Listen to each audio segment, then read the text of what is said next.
the Texas Rangers, starring Joel McRae as Ranger Jace Pearson. Another authentic reenactment of a case transcribed from the files of the Texas Rangers.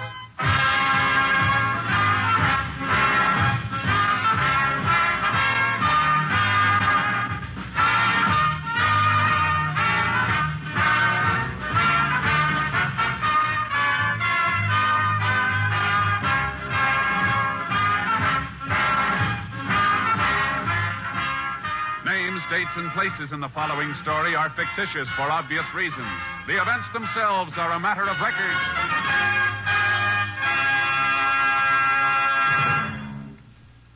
Music means all things to all people.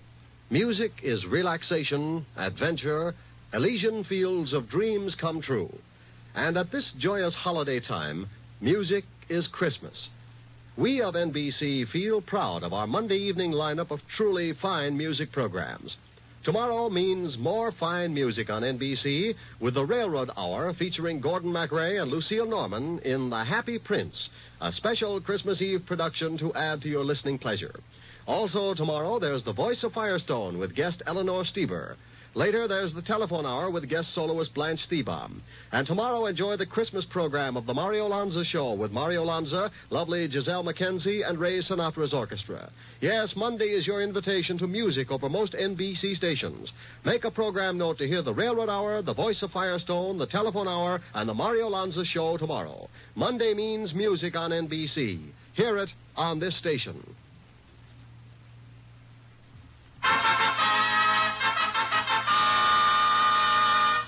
And now, from the files of the Texas Rangers, the case called Christmas Payoff.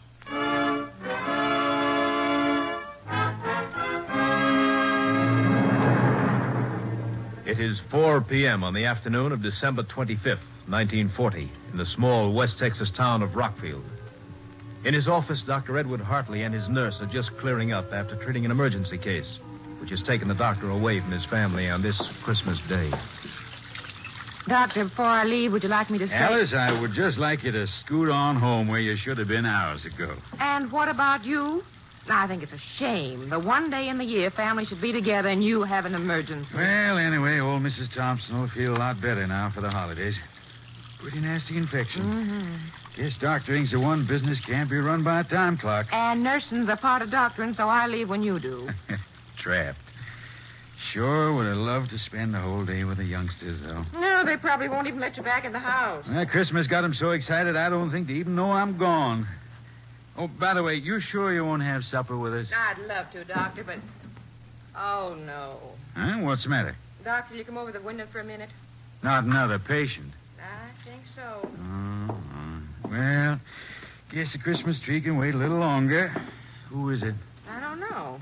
Here, look. That man just getting out of the car. I don't recognize him. That arm must be in pretty bad shape. Bandage clear to the elbow. And why didn't he come in 2 hours ago? Huh?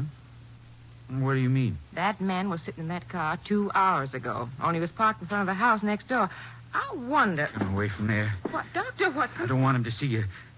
Now, go on. What else? Well, just an hour later, when I took Mrs. Thompson out to her car, he was still there. And he meant it. He really meant it. Doctor, what is it? Alice, now listen to me. Don't ask any questions. I want you to get in the supply closet and stay there. What? Whatever you do, don't make a sound. No matter what happens out here, don't give yourself away. You understand me? Your life depends on it. What is it? Why don't we call the sheriff? I'm going to. Now, hurry into the closet. Now, remember, not a sound. I should have known it'd come. I didn't know when. Oh, come on. Operator, this is Doc Hartley. Listen carefully. I have to speak quietly. Get the sheriff to my office as quick as you can, and don't call back. Just get him out here. Can't stall any longer. Come in. Just a minute. Here goes.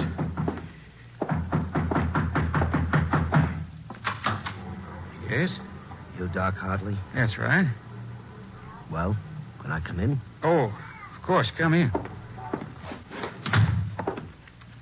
No, that's the supply closet. My dispensary is this way. Now, if you'll just get up on the table. Would you like to lie down? More comfortable for that arm. I'll sit. That's a lot of bandaging. What did you do to that hand? Think maybe I sprained it. You're the doc. Suppose you tell me. Always work this slow, Doc? Oh, I'm sorry. Where's your nurse? She's gone home long time ago. Not even supposed to be working today. This is Christmas, you know. Yeah, I know. Why don't you pull the last of the bandage off, Doc? Don't you want to see my hand? I know what's in it. Then I'll do it myself. Yeah. See? There's your Christmas present, Doc, in my fist. Nice 38. Don't you want it, Doc? Why are you doing this? Why? Maybe I shouldn't give it to you. You guessed what it was. Spoiled my surprise. Nah, you look like a nice guy. I'll give it to you anyway. Look at me, Doc. You know what it's for. You get your... Merry Christmas, Doc.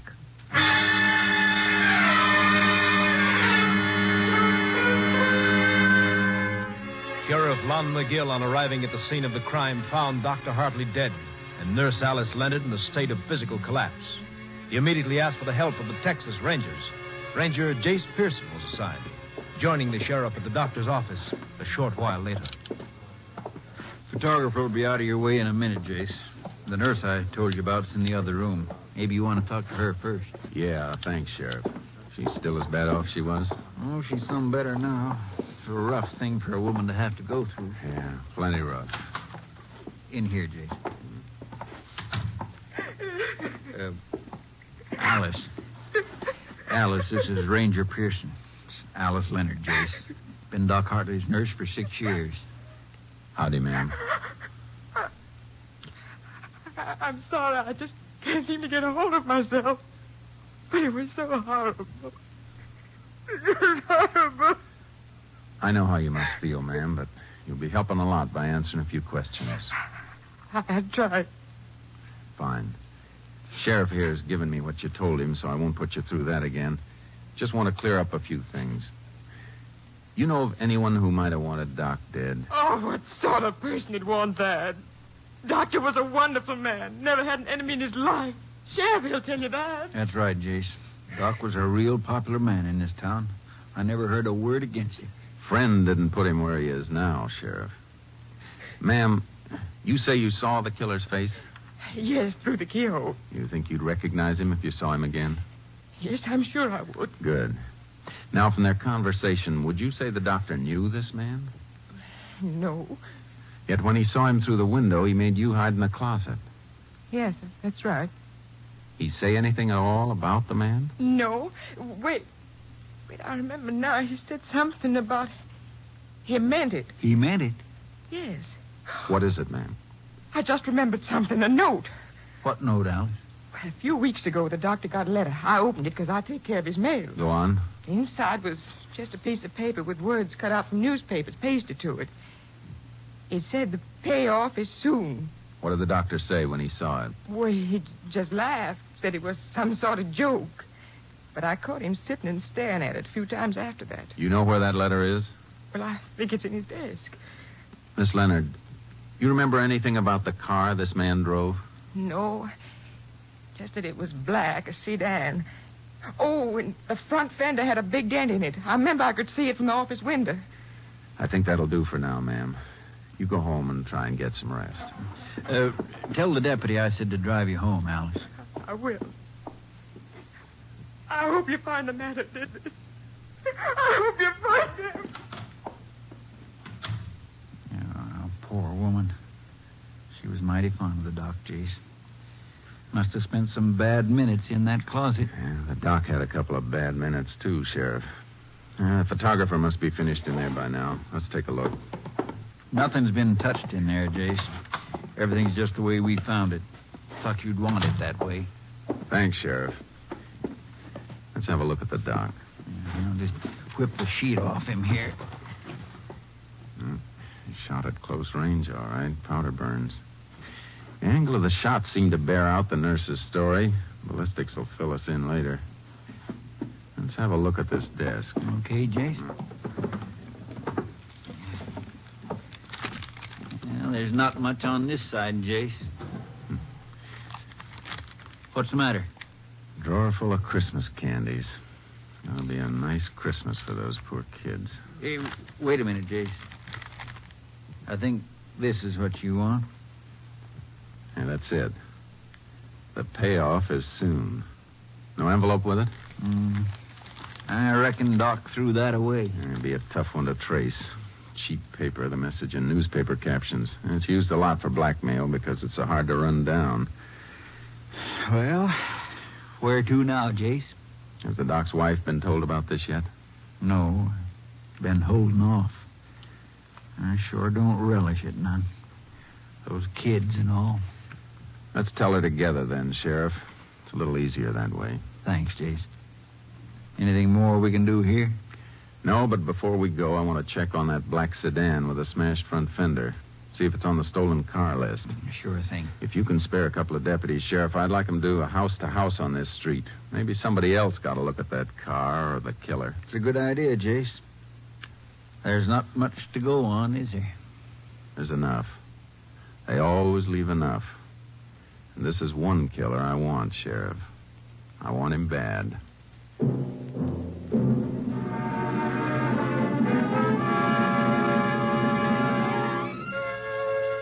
A black sedan with a smashed front fender was on the stolen car list. We finished our calls and left. 15 minutes later, we stood in front of a large, neat house on a well-kept street. Staring at the front door, Doc Hartley would never open again. Through the parlor window, we could see 3 laughing kids and proud grandparents around a Christmas tree.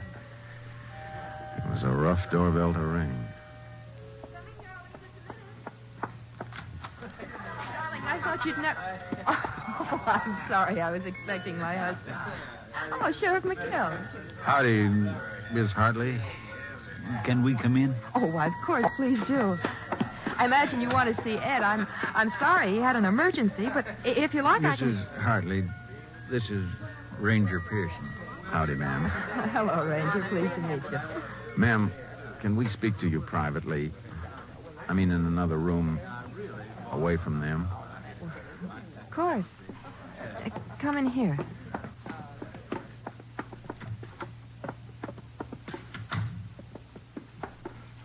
Well, what is it? Ma'am, it's best to say it quickly. Your husband, he's been killed. Oh, no. Here, you better sit down, Miss Hartley. There. I'm sorry, ma'am. How did it happen? He was shot, ma'am, by a man who came in asking for treatment. I want to find that man, Mrs. Hartley. I know how you feel at a time like this, but if you could answer a few questions, it'd help. I'll try. Has anyone threatened your husband that you know of? Did he seem worried lately? No. Did anyone call him today beside the woman he went to treat? Just a man. What man? A little past noon, the phone rang. Some man asked for my husband. I told him he was at the office on an emergency, and he just hung up. You recognize the voice, Mrs. Hartley? No. Just one more question, ma'am. Do you know of anyone who had a grudge against the doctor who'd have wanted this to happen? No. Nobody. Nobody except... Except who? Oh, I was thinking of that man, the one he sent to prison. Sent to prison, ma'am? I think I can explain that, Jace. You mean that Nixon thing, Miss Hartley? Yes. Well, it happened a couple of years back, Jace. A fellow named Al Nixon robbed the payroll of a gas cracking plant about 40 miles from here. Shot during the getaway, though. Came through here and forced Doc Hartley to treat him at gunpoint. You know what kind of stretch they gave him, Sheriff? No, I don't remember. You see, that was before I was sheriff. I was living at the other end of the county then. Well, anyway, seems Doc somehow sneaked a phone call while he was treating Nixon, and the police got him. Isn't that right, Miss Hartley? Yes. They sent him to Huntsville. Mrs. Hartley, I'm sorry to put you through this. We're going to leave now. Is there anything we can do for you?